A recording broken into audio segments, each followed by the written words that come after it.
আসসালামু আলাইকুম।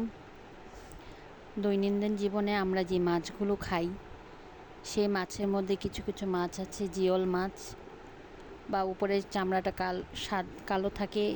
এই মাছগুলো আমরা পরিষ্কার করার জন্য বিভিন্ন পদ্ধতি অবলম্বন করি। তাদের মধ্যে এই বাটনা পিষিতে ঘষা আরেকটি পদ্ধতি।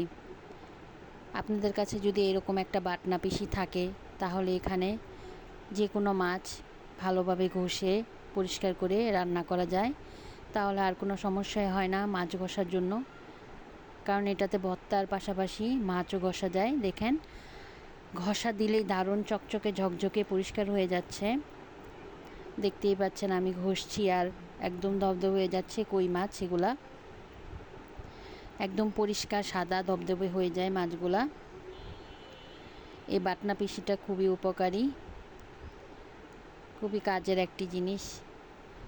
ভর্তার পাশাপাশি এটা মাছ ঘষার কাজেও বিশেষ উপযোগী একটা জিনিস। দেখুন, আমি মাছগুলো ঘষেছি, আমার মাছগুলো কীরকম পরিষ্কার হয়েছে। আপনাদের হাতে ঝুট থাকলে আর একটু ঘষলেই আরও পরিষ্কার হবে। ভিডিওটি ভালো লাগলে বা আপনাদের উপকার হলে আমার চ্যানেলটি সাবস্ক্রাইব করে আমার পাশে থাকবেন। ধন্যবাদ সবাইকে।